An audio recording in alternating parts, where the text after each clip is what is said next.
प्रेम से बोलिए जय श्री हरि, जय श्री हरि, जय श्री हरि। आप सबको पुत्रदा एकादशी की बहुत सारी हार्दिक शुभकामनाएं। ओम नमो भगवते वासुदेवाय। जय प्रभु। आप हमें जो वस्तुएं प्रदान की हैं वो मैं आपको समर्पित करता हूँ। आप हमें शक्ति दें कि आपके इस व्रत को पूरे समर्पण के साथ, निष्ठा के साथ, भक्ति के साथ कर सको। श्री कृष्ण गोविंद हरे मुरारी, हे नाथ नारायण वासुदेव। श्री कृष्ण गोविंद हरे मुरारी, हे नाथ नारायण वासुदेव। पित मात स्वामी सखा हमारे, पित मात स्वामी सखा हमारे, हे नाथ नारायण वासुदेव। तमेव माता च पिता तमेव, तमेव बन्धुसखा तमेव, तमेव विद्या द्रविणं तमेव, तमेव सर्वं मम देव देव। प्रेम से बोलिए जय श्री हरि। श्री कृष्ण गोविंद हरे मुरारी, हे नाथ नारायण वासुदेव। जय श्री हरि। माताएं लक्ष्मी माता को सिंदूर कुमकुम अर्पित करेंगी। मैं उनके श्री चरणों में कुमकुम अर्पित करता हूँ। जय माँ लक्ष्मी। आप उन्हें जो सामग्री उपलब्ध है वो आप अर्पित करें। दही है, दही अर्पित करें। गुड़ है, गुड़ आप अर्पित करें।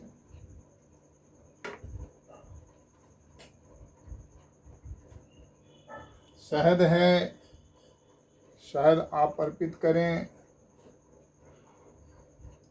जय। ओम नमो भगवते वासुदेवाय, ओम नमो भगवते वासुदेवाय, ओम नमो भगवते वासुदेवाय, ओम नमो भगवते वासुदेवाय, ओम नमो भगवते वासुदेवाय, ओम नमो भगवते वासुदेवाय। लौंग इलायची जो भी वस्तुएं श्री हरि ने प्रदान किया है आप उन्हें समर्पित करें। श्री कृष्ण गोविंद हरे मुरारी, हे नाथ नारायण वासुदेव। फल आप उन्हें अर्पित करें। जय श्री हरि, जय श्री हरि।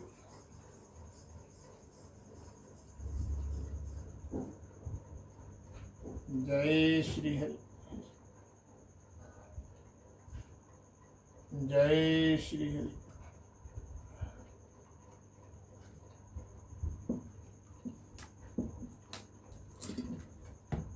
जय श्री हरि।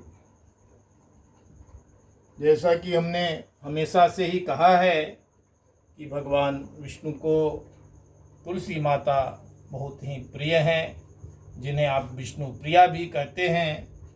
तो तुलसी की पत्तियां आप तुलसी दल उन्हें अवश्य समर्पित करें। हालांकि रविवार और एकादशी के दिन तुलसी की पत्तियां तोड़ना वर्जित है, तो उसकी व्यवस्था आप पहले से कर लें। तो तुलसी की पत्तियां प्रभु को समर्पित है। जय प्रभु। प्रेम से बोलिए तुलसी माता की जय। जय।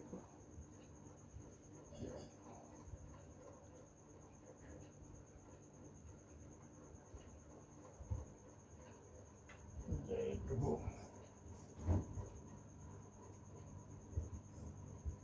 जय प्रभु। जो भी भोग लगाए हुए हैं उसमें तुलसी जी की पत्तियां रख दें ताकि प्रभु उसे स्वीकार कर लें। प्रेम से बोली जय श्री हरि। अगर इत्र वगैरह है तो इत्र भी आप प्रभु को समर्पित कर सकते हैं। जय प्रभु, जय प्रभु। प्रेम से बोलिए जय श्री हरि, जय श्री हरि, जय श्री हरि। जब भी आप जय श्री हरि बोलें तो बाध्यता हो तो कोई बात नहीं, अन्यथा कम से कम हाथ जोड़ करके बोलें। और अगर आप समर्पित हो जाएं दोनों हाथ उठाकर तो उससे अच्छी बात कोई नहीं हो सकती है। कि आज भी आप देखते हैं कि बॉर्डर पर जब सैनिक दोनों हाथ उठा लेते हैं, सरेंडर करते हैं, तो दुश्मन सैनिक उनको क्षमा कर देते हैं। तो हमारे प्रभु हम जितनी गलतियां किए होते हैं उनको क्षमा कर देते हैं। और ऊपर जो हमारे पितर होते हैं उन्हें भी दिखाई देता है कि हमारे खानदान में, हमारे कुल में श्री हरि का नाम लेने वाला कोई वंश है। तो प्रेम से बोलिए जय श्री हरि, जय श्री हरि, जय श्री हरि। तो जैसा कि आप सभी जानते हैं कि इस बार जो एकादशी है उसका नाम पुत्रदा एकादशी है।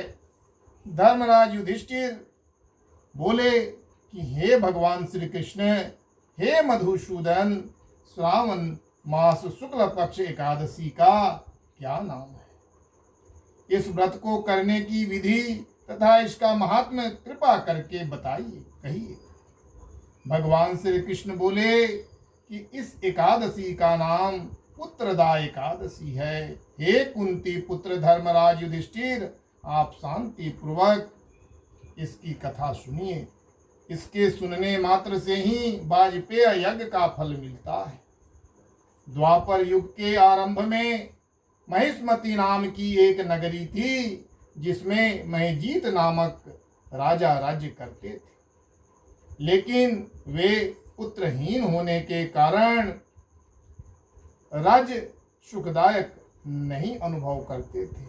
उनका मानना था कि जिसके संतान न हो उसके लिए यह लोक और परलोक दोनों ही दुखदायक होते हैं। पुत्र सुख की प्राप्ति के लिए राजा ने अनेक उपाय किए, परंतु राजा को पुत्र की प्राप्ति नहीं हुई। वृद्धावस्था आती देख राजा ने प्रजा के प्रतिनिधियों को बुलाया और कहा कि हे प्रजाजनों, मेरे खजाने में अन्याय से उपार्जन किया हुआ धन नहीं है, न मैंने कभी देवताओं तथा ब्राह्मणों का धन छीना है। किसी दूसरे की धरोहर भी मैंने नहीं ली है। प्रजा को पुत्र के समान पालता रहा हूँ। मैं अपराधियों को पुत्र तथा बांधवों की तरह दंड देता हूँ। कभी किसी से घृणा नहीं किया, सबको समान माना। हे सज्जनों, सदा पूजा करता हूँ। इस प्रकार धर्मयुक्त राज्य करते हुए भी मेरे पुत्र नहीं। मैं अत्यंत दुख पा रहा हूँ। इसका क्या कारण है? राजा महिजीत की इस बात को विचारने के लिए मंत्री तथा प्रजा के प्रतिनिधि वन में गए। वहां बड़े बड़े ऋषियों के दर्शन किए।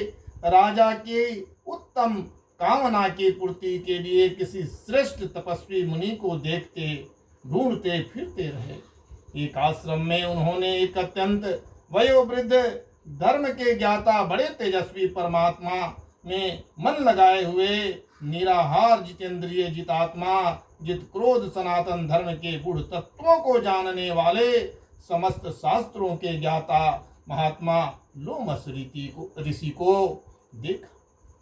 महात्मा लोमस मुनि जिनका कल्प के व्यतीत होने पर एक रोम गिरता था। सबने जाकर ऋषि को सादर प्रणाम किया।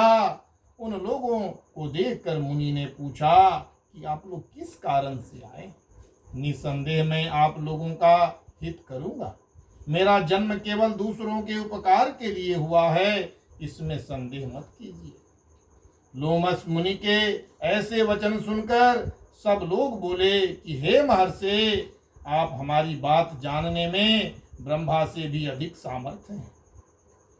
अतः आप हमारे इस संदेह को दूर कीजिए। महिष्मति पुरी का धर्मात्मा राजा महिजीत प्रजा का पुत्र के समान पालन करते हैं, फिर भी वे पुत्रहीन होने के कारण दुखी हैं। उन लोगों ने आगे कहा कि हम लोग प्रजा हैं, अतः उनके दुख से हम भी दुखी हैं। आपके दर्शन से हमें पूर्ण विश्वास है कि हमारा यह कष्ट अवश्य दूर हो जाएगा, क्योंकि महान पुरुषों के दर्शन मात्र से अनेक कष्ट दूर हो जाते हैं। आप कृपा करके राजा के पुत्र होने का उपाय बतलाइए। यह सुनकर ऋषि थोड़ी देर के लिए नेत्र बंद किए और राजा के पूर्व जन्म का वृतांत जानकर कहने लगे कि यह राजा पूर्व जन्म में एक निर्धन वैश्य था। निर्धन होने के कारण इसने कई बुरे कर्म किए। वे एक गांव से दूसरे गांव व्यापार करने जाया करते थे। एक समय ज्येष्ठ मास के शुक्ल पक्ष की एकादशी के दिन मध्याह्न के समय वह जबकि 2 दिन से भूखे प्यासे थे, एक जलाशय पर जल पीने के लिए गए। उसी स्थान पर एक प्यासी गौ जल पी रही थी। राजा ने उस प्यासी गाय को जल पीते हुए हटा दिया और स्वयं जल पीने लगे। इसलिए राजा को यह दुख सहना पड़ रहा है। एकादशी के दिन भूखा रहने के वजह से राजा बने, किंतु प्यासी गौ को जल पीते से हटाने के कारण पुत्र वियोग का दुख सहना पड़ रहा है। प्रेम से बोली जय श्री हरि। ऐसा सुनकर सब लोग कहने लगे कि हे ऋषि जी, शास्त्रों में पापों के प्रायश्चित का प्रावधान लिखा हुआ है, अतः जिस प्रकार से राजा का यह पाप नष्ट हो जाए, आप ऐसे उपाय बतलाइए। लोमश मुनि कहने लगे कि श्रावण शुक्ल पक्ष की एकादशी को, जिसे पुत्रदा एकादशी भी कहते हैं, जो आज हम लोग आयोजित कर रहे हैं, तुम सब लोग व्रत करो और रात्रि को जागरण करो, तो इससे राजा का यह पूर्ण जन्म का पाप अवश्य नष्ट हो जाएगा, साथ ही राजा को पुत्र की अवश्य प्राप्ति हो। लोमस ऋषि के ऐसे वचन सुनकर मंत्रियों सहित सारी प्रजा नगर को लौट गई। और जब श्रावण शुक्ल पक्ष एकादशी आई तो ऋषि के आज्ञानुसार सबने पुत्रदा एकादशी का व्रत और जागरण किया। इसके पश्चात द्वादशी के दिन इसके पुण्य का फल राजा को दिया गया और उस पुण्य के प्रभाव से रानी गर्भ धारण की और प्रसव काल समाप्त होने पर उन्होंने एक परम तेजस्वी पुत्र को जन्म दिया। प्रेम से बोले जय श्री हरि। इसलिए हे राजन, इस श्रावण शुक्ल एकादशी का नाम पुत्रदा एकादशी पड़ा और संतान सुख की इच्छा रखने वाले इस व्रत को अवश्य करना चाहिए। इसके महात्म को सुनने से मनुष्य सब पापों से मुक्त हो जाता है और इस लोक में संतान सुख भोगकर परलोक में स्वर्ग को प्राप्त करता है। प्रेम से बोलिए जय श्री हरि, जय श्री हरि, जय श्री हरि।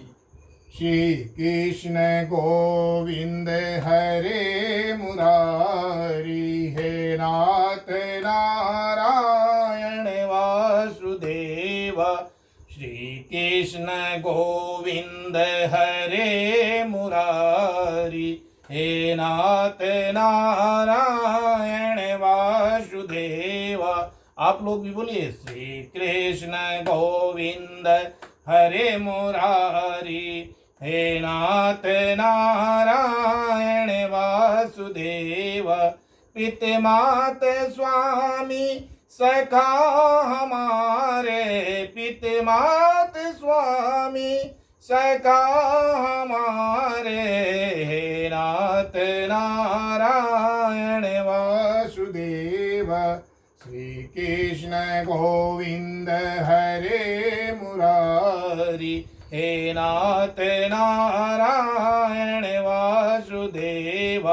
तमेव माता च पिता तमेव, तमेव बन्धो सखा तमेव तमेव विद्या द्रविणं तमेव तमेव शरवं मम देव देव श्रीकृष्ण गोविंद हरे मुरारी हे नाथ नारायण वासुदेव हे नाथ नारायण वासुदेव हे नाथ नारायण वासुदेव। कथा के पश्चात आप लोग आरती भी करेंगे। तो आप सबको उत्तरदाय एकादशी की बहुत सारी हार्दिक शुभकामनाएं। प्रेम से बोलिए जय श्री हरि, जय श्री हरि, जय श्री हरि।